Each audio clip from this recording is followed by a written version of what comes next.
어떻게든 내가 수학을 잘 가르치면 수학을 잘하게 되고 영어를 잘 가르쳐주면 잘하지 않을까라고 생각했는데 그렇지 않더라고요. 제가 어떤 아이는 그렇게 열심히 잘 가르치지 않았는데 잘하게 되는 애들이 있어요. 걔가 육각형 인재였던 거예요. 또 어떤 애는 제가 모든 열과 성을 다해서 막 새벽까지 알려줬어. 근데 다음날 시험 망쳐와. 그런 친구들은 그 요소들이 없는 걸 깨닫게 되는 거죠.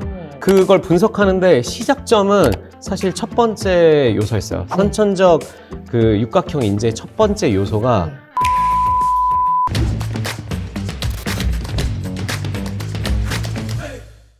안녕하세요. 대기자TV 대기자 방종임입니다. 여러분, 이런 아이들 있잖아요. 어디 가서도 공부도 잘하는데 성격도 좋고 이것저것 다 갖춘 아이들. 그런 유니콘 같은 아이들의 비밀 오늘 알려드릴게요. 안녕하세요. 진짜 공부의 시작, 자기주도 학습의 완성! 배치동 장원장입니다. 오늘은 유니콘 조련사로 함께하게 됐습니다. 그래서 저희 유니콘 네. 한 마리 잡아왔습니다, 지금.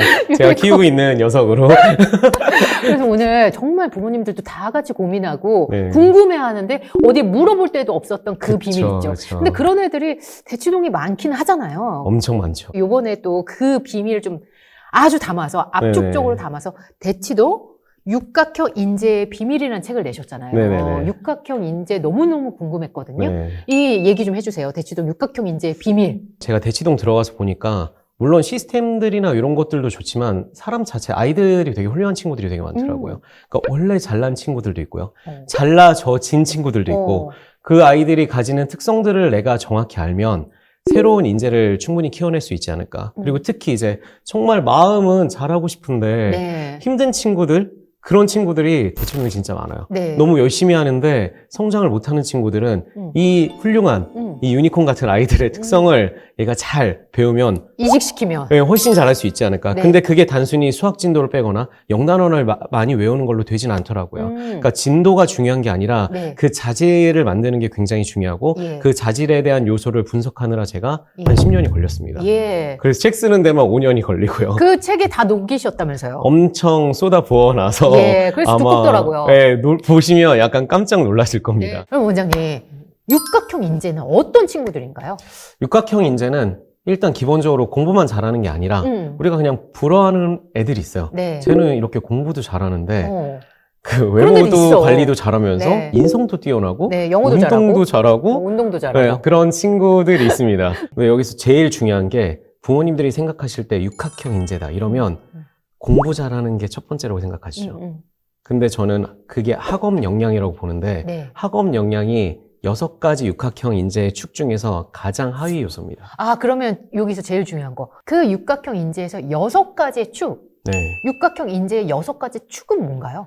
일단 제가 우선순위대로 말씀을 드리면 첫 번째가 절대 실행력. 무조건 그냥 빨리 잘 하는 거. 네, 잘하는 친구. 그 다음에 두 번째가 네, 정서 조절력. 정서 조절력, 그리고 세 번째가 메타인지. 메타 메타인지는 너무 중요하다는 얘기 되게 네, 많이 네, 하시죠. 근데 그게 중간 요소밖에 안 되는 거예요, 사실. 그리고 목표의식. 목표의식, 네, 그리고 인성 및 관계성. 관계성, 얘도 너무 중요합니다. 어. 네, 그리고 마지막이 학업 역량. 학업 역량. 학업 역량의 우선순위가 가장 떨어져요. 그러네요. 왜냐면 실제로 훈련시켜서 키워보면. 네, 그러면 대치동에서 정말 여러 가지로 잘하는 애들을 보니까 이 6가지가 다 골고루 있었다. 그쵸. 제가 대치동에서 이런 친구들의 특징들을 가지고 아이들을 키워보다 보니까 그 6가지 요소로 귀결이 되고 6가지가 골고루 안 돼 있으면 네. 무너져요.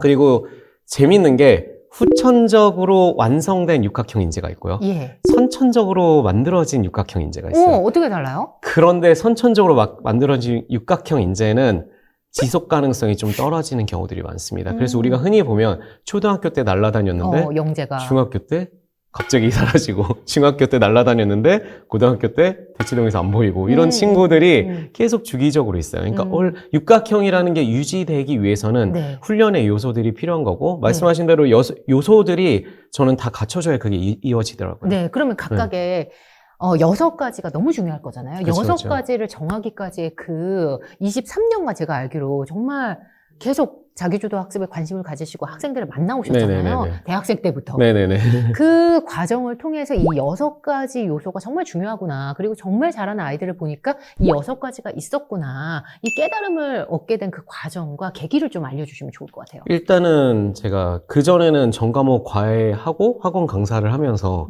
이제 거의 모든 교육 영역에서 티칭 방법들에 대해서 엄청 연구를 많이 했거든요. 네네. 그러니까 어떻게는 내가 수학을 잘 가르치면 수학을 잘하게 되고 영어를 잘 가르쳐주면 잘하지 않을까라고 생각했는데 그렇지 않더라고요. 오. 제가 어떤 아이는 그렇게 열심히 잘 가르치지 않았는데 잘하게 되는 애들이 있어요. 오. 되게 신기하죠. 걔가 육각형 인재였던 거예요. 알고 보니까. 선천적으로. 예. 예. 그러니까 내가 그지같이 가르쳐줘도 찰떡까지 찰떡까지 알아듣는. 알아듣는. 예. 또 어떤 애는 제가 모든 열과 성을 다해서 막 새벽까지 알려줬어. 근데 다음날 시험 망쳐와. 네, 한 귀로 듣고 한 귀로 흘리는 네. 친구들. 그런 친구들은 그 요소들이 없는 걸 깨닫게 되는 거죠. 오. 그래서 그걸 분석하는데 시작점은 사실 첫 번째 요소였어요. 네. 선천적 그 육각형 인재의 첫 번째 요소가 네. 저는 문자 중독, 문자 중독이요? 활자 중독. 오. 왜냐면 우리가 테스트 보고 시험 보고 그리고 공부하는 과정 모든 곳 안에서는 다 문자로 이루어져 있기 때문에 문자에 대한 그런 집착에 가까운 열망이 있지 않으면 네네. 공부를 잘하는 건 이미 불가능. 그리고 그 다음에 업그레이드를 하기 위해서도 활자에 중독이 되어야지만 내가 이걸 미친 듯이 흡수하고 소화하는 걸 계속하게 되는 거죠. 그게 첫 번째 요소였어요. 근데 활자 중독이라는 건 결국 이제 학업 역량 안에 들어가는 일부 요소인 거고, 그리고 성과 집착 하는 친구들도 굉장히 많죠. 그래서 전날 보면 초등학생인데 다음날 테스트 별것도 아닌데 새벽 3시, 4시까지 네. 이런 친구들 꽤 있거든요. 예. 그럼 이 특성들이 예쁘게 정리되지 않은 상태로 있는 거잖아요. 그러니까 그게 예쁘게 정리돼서 분명히 훈련적 요소를 가진다면 네네. 우리가 후천적인 육각형 요소, 인재를 키워볼 수 있는 거죠. 예, 예. 충분히. 그래서 만들어 놓은 게 그 6개의 축이고 그 6개의 축대로 아이들을 이제 훈련시켜 봤을 때 네. 문제점들이 하나씩 해결되면서 더 높은 곳으로 올라가게 되는 거죠. 이 6가지 하나씩 조목조목 좀 알려주시면 좋을 것 같아요. 일단은 6가지를 디테일하게 네네. 책에 잘 담아놨으니까 보시면 너무 좋을 것 같고요. 일단 좋을 것 같아요. 예. 그런데 제가 네. 오늘 그 중에서 좀 핵심들만 좀 설명드리면 이게 깨졌을 때가 사실 문제예요. 그러니까 우리가 되게 훌륭한 아이들이 잘 크고 있어도 어느 순간 무너질 때가 있어요. 그러면 이 요소들이 뭐가 깨졌을 때 문제가 되는지를 먼저 생각하는 데서 시작해요.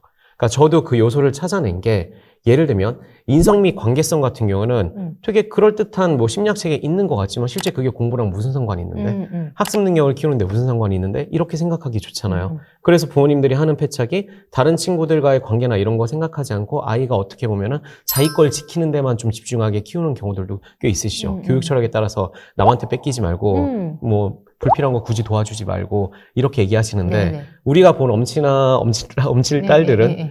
되게 열심히 주변 사람들을 도와줍니다. 네. 그래서 자기가 무슨 팀 프로젝트 할 때 친구들 같이 넣어주고 설명해주고 네. 시험 전날 애들이 질문하러 와도 짜증내지 않고 예. 대답을 해줘요.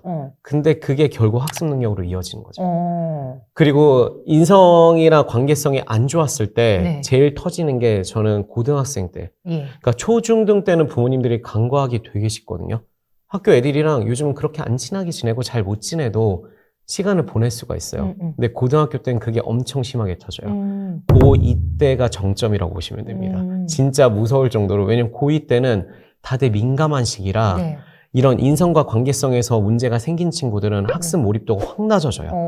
그래서 인성관계성 같은 경우는 친구들이랑 잘 지내는 것뿐만이 아닙니다. 사실. 그러니까 다른 사람에 대한, 타인에 대한 이해, 네. 배려, 예. 이게 같이 들어있어야 돼요. 그리고 팀플도 잘할 것 같아요, 이런 친구들이. 그러면 생기부에 잘 실려요. 네. 그러니까 결국은 인성관계성 좋은 친구는 그러니까 생기부가 정량적으로 보면 생기부가 달라져요. 네. 그러니까 선생님들이 써주셔도 얘가 진짜 그런 좋은 인성과 관계성을 키워서 한 친구랑 액팅을 하는 친구는 당연히 다르게 보입니다. 한두 명 보시겠어요? 그러니까 실리는 게 그 자체가 틀려요. 그러니까 부모님들한테 얘기할 때도 이거는 그냥 점수랑 연결시켜서 얘기해달라고 원하신다면 저는 이건 점수라고 말씀을 드려요. 네. 네, 정량적 점수로 그냥 잡히는 거니까. 그리고 제가 첫 번째 요소로 본 절대 실행력은 절대 실행력. 대부분은 해야 될 것들은 엄청 많습니다.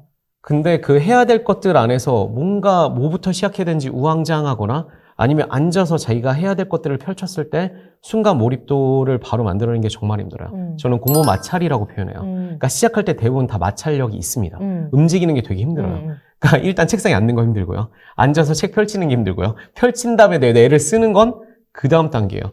근데 이 절대 실행력 훈련을 잘한 친구들은 이미 책이 펼쳐져 있어요. 펼쳐져 있고 그 펼쳐진 내용들을 볼 때 빨리 그 내가 해야 되는 것의 몰입도를 확 높입니다. 그 스위치를 켜는 걸 너무 잘하는 거예요. 그 연습이 덜 돼 있는 친구들은 사실 조금이라도 어렸을 때부터 빨리 스위치를 켜고 실행을 끝난 다음에 다음 걸 하라고 얘기해 주는 게 좋죠. 그러니까 쉬고 싶으면 이거 끝내고 쉬는 거. 내가 뭔가 하고 싶으면 다른 과목을 하고 싶어도 이 과목을 스타팅했다면 마무리를 보고 다음 걸로 가는 거. 이런 포인트들이 있어요. 이걸 잘 잡아주시면 이제 아이들이 육각형 인재로 자라날 수 있게 되는 거죠. 그다음에 정서 조절력. 정서조절력. 다른 사람과 관계가 아니에요. 공부에서 정서 조절이에요. 내가 문제를 풀다가 막혀. 이러면 대부분 어떻게 해요? 포기하죠. 네, 되게 많이 쉽게 포기하고요. 그리고 보다가 안 될 것 같으면 일단 답지를 빨리 보는 거. 그러니까 답지를 보는 것도 타이밍이 사실 중요해요. 충분히 고민한 다음에 보는 것과 그냥 포기해서 보는 건 차이가 커요. 네. 근데 그 시작점이 사실 테크니컬하기보다는 정서예요. 그러니까 얘가 뭔가 다른 퍼즐 하다고도 그랬을래요. 문제 풀 때 특히 수학에서 많은 애들이 수포 비율이 굉장히 높잖아요. 통계 수치로도 그게 나오는 거니까 정서 조절이 안 되면 성급해져요. 그리고 그냥 다음 걸로 넘어가고 싶어져. 왜냐면 요즘은 쇼츠랑 릴스가 너무 일반적이니까. 잘 돼 있으니까. 툭툭툭 하면 다음 넥스트잖아요. 근데 내 공부는 넥스트로 안 넘어가. 7번 풀었는데 8번을 못 넘어가. 그러면 화가 나거든요. 그러니까 실제로 애들 공부할 때 보면 남학생들이 표출이 좀 심해요. 그렇죠. 공부하다 폭력성이 표출될 때가 많아요. 갑자기 책상을 친다거나 펜을 부러뜨린다거나 예, 예. 이런 행동을 합니다. 그러니까 지금 해야 되는 것에 정서 조절이 안 되는 거죠. 그걸 잡아주지 못하면 아무리 좋은 학원을 깔고 과외를 깔아도 해결되지 않아요. 네. 그러니까 해결을 하고 나서 그 다음 단계로 가야 돼요. 네. 그 컨트롤하는 게 그래서 굉장히 중요한 거죠. 그리고 메타인지는 여기저기 매체에서 사실 굉장히 많이 얘기했지만 메타인지는 그냥 심플하게 생각하면 백지 테스트 같은 거라고 보시면 됩니다. 그냥 딱 가린 다음에 내가 할 수 있는 거? 떠오르는 걸 쓸 수 있는가? 내가 지금 10개 단어를 외웠어? 가린 다음에 10개 단어 쓸 수 있는가? 말할 수 있는가? 이 심플한 것들을 통해서 인출하는 훈련이 몸에 배겨져 있어요. 그러니까 결국은 입력학습보다 출력학습이 훨씬 더 중요한데 그 출력학습의 기초가 되는 게 메타인지예요. 그걸 어렸을 때 잡아주시면 너무 좋아요. 근데 메타인지를 누가 해줘요, 어렸을 때는? 부모님? 네, 부모님 해주죠. 예. 너 이런 거 모르는 것 같은데? 이러잖아요. 그러니까 자기가 메타인지로 테스트 보고 내가 이거 모르는구나 공부하는 거랑 옆에서 지적질을 해준 다음에 하는 거는 차이가 너무 커요. 그러니까 부모님이 저는 진짜 육각형 인재를 나중에 키우시고 싶으시면 육각형 인재는 고3 때는 완성이 됩니다. 고3 때요? 중1, 2, 3에 완성되지 않아요. 그리고 목표의식을 가지는 건 너무 당연한 거죠. 근데 네. 앞에 능력이 있어야 내가 할만하니까 목표를 잡아도 따라요. 그러니까 내가 성취할 수 없을 것 같은 목표는 백날 잡아봤자 부모님 소망이에요. 얘 의대 보낸다 이건 부모님 소망이고 아이가 앞에 절대 실행력이랑 정서 조절력 이런 것들이 잘해서 잘 돼서 학습 퍼포먼스도 나오면서 자기가 공부하는 몰입도가 높여지기 시작하면 그때는 구체성 있는 목표를 정해도 되는 거죠. 근데 대부분의 경우에는 목표부터 딱 정해놓고 이제 이것부터 맞아요. 만들어가자. 반대예요. 순서가 너무 중요해요. 그러면 네. 책에 다양한 사례들이 많이 나오더라고요. 네네네네. 학생들의 육각형 네. 인재들이 막 릴레이로 나오고 있더라고요. 그래서 그 육각형 인재 사례를 바탕으로 그럼 시스템의 변화를 통해서 성장을 했다라는 말씀을 계속 반복적으로 네네네. 해주셨기 때문에 네네. 그 시스템을 우리 가정에도 대입한다. 네네네. 그러면 어떤 부분을 이제 노력을 해서 실천하면 될까요? 제일 중요한 게 저는 최종적으로는 가정에서 할 때는 네네. 습관 시스템. 습관 시스템에서 제일 중요한 첫 번째 요소가 이 아이가 뭔가 꾸준히 하는 거잖아요. 습관이라는 건 꾸준히 네. 하는 거잖아요. 네. 그 꾸준히 해야 되는 것에는 그냥 당연한만 있을 뿐이지 이유까지는 너무 달지 않으셔도 돼요. 그러니까 아이를 뭐든지 이제 뭘 시킬 때 너무 많은 설득을 하세요. 그래서 단어 암기 어떻게 설득해요? 네. 영어 해야지. 잘하고 싶어서? 그리고 나중에 1등급 받아야 되니까? 네. 이거는 너무 다 그 서구적인 거잖아요. 네. 그리고 너무 먼 미래야. 네, 그리고 납득 안 해요. 네네. 너 이거 잘해서 서울대 간다? 초등학생한테, 중학생한테 해봤자 요즘은 그 생각 안 해요. 네, 차라리 그럼요. 너 지금 뭐 그 영상 잘 찍어서 유튜버 될 거야. 뭐 이런 게 더 맞아요. 와닿아요. 네, 네. 그러니까 지금 그건 바로 할 수 있는 거. 지금 바로 찍어서 공투바 할까? 막 이런 건 바로 와닿는 거잖아요. 오히려 바로 와닿는 걸로 말씀하시는 거 아니면 시스템은 사실 설계할 때는 그냥 당연히 해야 되는 것처럼 만드셔야 돼요. 내가 아침에 너 밥을 차릴 때 옆에서 단어 카드 3개 외워. 이런 것들. 학교 갔다 오자마자 뭐 손 씻고 발 씻고 바로 첫 번째 과제 시작하는 건 당연한 거. 이런 식으로 가정 안에서 해볼 수 있는 원래 있었던 시스템 있잖아요. 습관 시스템은 어디서 뚝 떨어지는 게 아니에요. 그렇죠. 기존에 하던 것들이 있습니다. 네네. 거기다 붙이면 가장 쉬워요. 네. 붙이되 좀 쉽게. 그러니까 단어를 100개 외우고 싶어도 5개만 외우는 걸로 시작하면 네네. 5개가 15개, 20개 되는 건 해볼 수 있거든요. 근데 100개를 처음부터 시키는 건 되게 힘들죠. 그럼 이 습관 시스템이 네. 육각형 인재에서는 어떤 역할을 할 수 있어요? 루틴이 잡혀 있으면 이 모든 것에 대한 절대 실행력이 높아지죠. 아, 첫 출발이. 네, 실행을 의지로 하면 안 돼요. 아. 그러니까 절대 실행력의 포인트 중에 하나는 예. 의지가 아니에요. 결국은 그 의지를 끌어낸다는 그 패러다임을 완전 버려야 돼요. 의지가 아니에요. 그건 몸에 익혀서 그냥 시작이에요. 한 살이라도 어렸을 때 하시는 거 무조건 강추합니다. 그러면 이 습관을 잡고 이게 루틴이 어느 정도 이 시스템이 됐었을 때 그 다음에 2단계, 3단계, 6가지의 축으로 나아갈 수 있다라는 말씀이세요? 그쵸. 아. 그 대신 그것들이 뭐 하나씩 빌딩하는 게 아니라 네네. 전반적으로 같이 올라가요. 그럼 습관이 됐다가 지치거나 이래서 그 부분이 떨어졌을 때는 어떻게 해요? 그쵸. 그게 되게 중요해요. 예. 이게 회복 탄력성이라는 용어 네. 되게 중요하게 쓰잖아요.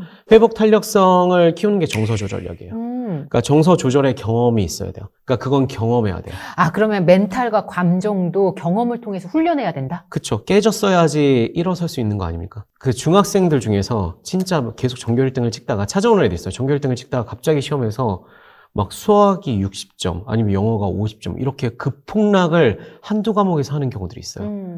그러니까 그러면 이제 멘탈이 바사삭 흔들리죠. 부셔지죠. 네. 예, 그런적인 문제가 다른 학습적인 문제를 엄청 찾으세요. 그 애가 뭐 수학 공부할 때 개념을 덜 외웠나? 문제집을 덜 풀었나? 영단어 외울 때 대충 외웠나? 막 이러면서 학습적인 문제점을 찾으시지만 결국은 학습의 문제점이 아닙니다. 학습의 문제점이었으면 전반적으로 떨어져요. 그리고 단계별로 떨어지지 폭락하지 하는 것까지는 케이스가 나올 수가 없어요. 그러니까 대부분 이 나머지 요소들에 대한 포인트들을 두지 않은 분들이 무너졌을 때 그때서야 소중함을 깨닫습니다. 근데 그렇게를 어렸을 때 그걸 깨닫는다면 고등학교 때는 안 깨지겠죠. 다행히도. 그러니까 초중등 때는 저는 부모님도 아이도 많이 깨져도 괜찮다고 말씀을 드려요. 그 괜찮다는 걸 겪고 나서 그러면 그 과정상에서 우리가 어떤 부족함이 있었는지를 분석하는 게 진짜 중요해요. 6학형 인재 부모님들은 그걸 네. 분석을 하더라. 해요. 그러면 많은 분들이 6학형 인재를 꿈꿀 거예요. 우리 그쵸. 아이를 그렇게 만들고 싶다라는 네. 생각을 많이 저도 하실 꿈꾸고 거예요. 있습니다. 그죠? 저도 꿈꾸거든요. 그래서 6학형 인재를 꿈꾸는 많은 부모님들이 있다면 이 부분을 좀 놓쳐서는 안 된다. 구체적인 방법이나 아니면 전반적인 가이드를 주시면 오늘부터 실천할 수 있을 것 같아요. 큰 틀에서 일단 알아야 되는 거 먼저 집어드리면 1만 시간의 법칙이라는 용어를 말콤 글래드웰이 책에 쓰고서 엄청 유명해졌습니다. 근데 실제로 그 용어는 에릭슨 박사님의 책에 먼저 들어있어요. 그 연구가 훨씬 더 중요해요. 근데 그 연구를 보면 1만 시간이 중요한 게 아니라 의식적 노력이라는 게 굉장히 중요해요. 어떻게 하느냐의 질이 되게 중요한 거고 방향성 설계를 굉장히 중요하게 봐요. 그래서 그 학습자가 아니라 그 학습을 설계해주는 사람의 역할을 되게 크게 봅니다. 부모님이랑 그걸 도와줄 수 있는 사람들의 자원들을 다 쓸 수 있는 걸 되게 크게 봐요. 그래서 일단은 크게 지금 아마 교육대기자 TV를 보고 계신 구독자님들 층이 굉장히 다양하잖아요. 제가 엄청 다양해서 되게 깜짝깜짝 놀랄 네네. 때가 되게 많은데. 시니어분도 보세요. 네, 그러니까요. 그리고 교육에 되게 깊게 관여하신 분도 보고, 이제 교육을 좀 시작하셔야 되는 분들도 보고, 아주 어린 자녀를 지도하시는 분들도 보는 것 같아요. 그래서 제가 일단은 좀 초, 중, 고 정도로만 나눠서 말씀드리면 1만 시간 전체 총량보다는 질이 훨씬 중요하다는 생각을 계속 가져주시는 거. 근데 그러려면 약간 내려놔야 됩니다. 그래서 문제집 10건 풀 거면 그걸 과감하게 5건, 3건으로 줄여야 돼요. 그 5건, 3건으로 줄이고 심지어 한 건만 똑바로 해도 10건한 효과가 날 수 있거든요. 네. 요즘은 교육 자료들이 너무 좋기 때문에. 맞아요. 그 비움의 자세를 먼저 가지신 다음에 첫 번째로 초등 같은 경우는 문해력, 암기력, 사고력, 공부 습관, 공부 태도, 마지막 체력.